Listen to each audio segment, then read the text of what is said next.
देखिए, पूरे उत्तर प्रदेश में जो विकास की गंगा बही है उसमें कई जो हमारे ज़िले थे उनमें अभूतपूर्व काम हुए हैं।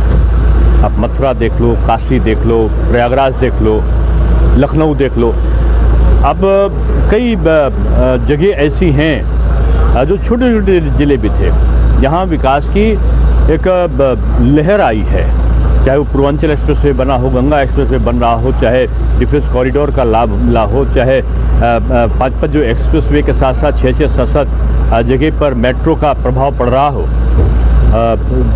विद्यालय और विश्वविद्यालयों के निर्माण की प्रक्रियाएं जो पूरी हो रही हैं, इनका हर क्षेत्र में असर पड़ा है। और बाबा विश्वनाथ का धाम जो पूरे भारत नहीं पूरे विश्व के हिंदुओं का आस्था का केंद्र था, आज निर्मम माँ गंगा का प्रवाहन साक्षात वहाँ से दिखाई पड़ेगा।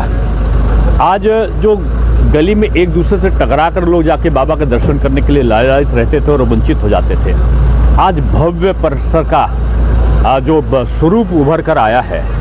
मैं समझता हूँ कि ये भारत की संस्कृति और स्मृतियों का एक सैकड़ों नहीं हजारों साल तक लोग इसको याद करेंगे।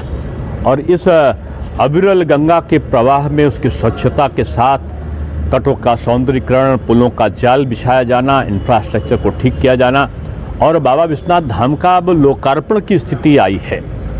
तो ये मैं समझता हूँ कि ये मंगल कामनाओं का समय है, जो पूरे प्रदेश में नहीं पूरे देश में इसका आह्लाद जो है, इसकी प्रसन्नता है वो गूंजेगी। और माननीय प्रधानमंत्री जी यहाँ के सांसद हैं, ये सौभाग्य है कि उत्तर प्रदेश के जो सांसद हैं वो हमारे प्रधानमंत्री हैं और वो माँ गंगा ने बुलाया है, उन्होंने आते ही कहा था। तो वास्तव में माँ ने अपने बेटे को यहाँ का जो एक स्वरूप है वो गौरवशाली इतिहास की पुनर्संरचना के लिए उन्होंने शायद उनको यहाँ पर आज स्थान मिला, यहाँ की जनता ने दिया है और उसको उन्होंने पूरा करके दिखाया। देखिए, अगर तुलना करें, मैं कहता हूँ एक छोटी सी भी घटना दुखद है और निंदनीय है, नहीं होनी चाहिए वैसी। लेकिन अगर आप कानून व्यवस्था का ओवरऑल आप स्वरूप देखेंगे तो हत्या में, डकैती में, तमाम प्रकार के जघन्य अपराधों में, अपहरण में, सभी जगह पर कमी आई है, पिछले भी कार्यकाल से और पिछले के पिछले कार्यकाल से भी। आज कानून का राज्य है और इसका सबसे बड़ा प्रमाण ये है कि पूंजी निवेश हमारा कोरोना के संक्रमण काल में भी बढ़ा है। मैं विपक्ष के तमाम सम्मानित नेताओं को सलाह दूंगा कि उन्होंने क्या क्या सपने देखे थे, उसकी एक उसकी नोटिंग कर ले अपने पास में, और ये भी साथ में बताते चलें कि उन्होंने जो सपना देखा तो वो पूरा क्यों नहीं कर पाए। बीजेपी ने जो जनता सपना देखे थे, उन जनता के सपनों को पूरा करने का सपना बीजेपी ने देखा था और उन सपनों को एक एक जो जनता ने सपना देखा उसको एक एक पूरा करने का काम कर रही है। अब इसमें विपक्ष को तकलीफ का है क्यों है?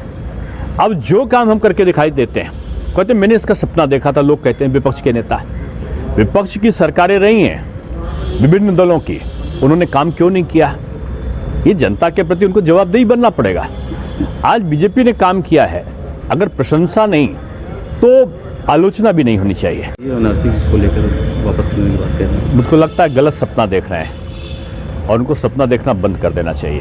क्या लगता है प्रियंका गांधी का जो इस समय यूपी के राजनीति में काफ़ी ज़्यादा सक्रिय है, क्या लगता है कांग्रेस को जनाधार पा पाएगी? 2017 में, 2019 में, बाद के उपचुनाव में तमाम बड़े नेताओं के, जिनको लोग बड़ा की संज्ञा देते हैं, उनके दौरे लगे थे। उसका परिणाम निकला था कि धीरे धीरे आधार हर चुनाव में कम हो जाता है। तो मैं किसी राजनीतिक दल को नहीं कहूँगा, कुछ नेता ऐसे हैं जो चुनाव के समय 2-3 महीने में निकलते हैं और चुनाव खत्म होते ही वे वापस अपने आवासों में चले जाते हैं। तो मैं किसी की तुलना नहीं करूंगा। मैं इतना ही कहूँगा कि बीजेपी का कार्यकर्ता भी और नेतृत्व भी 5 साल के सरकार में आते तो 5 साल सक्रिय आपको दिखाई पड़े। सपा 400 सीटों का दावा करेंगे, क्या कहें? बीजेपी कितनी सीटें है? बीजेपी अपना रिकॉर्ड स्वयं तोड़ेगी, पिछला रिकॉर्ड बीजेपी तोड़ेगी।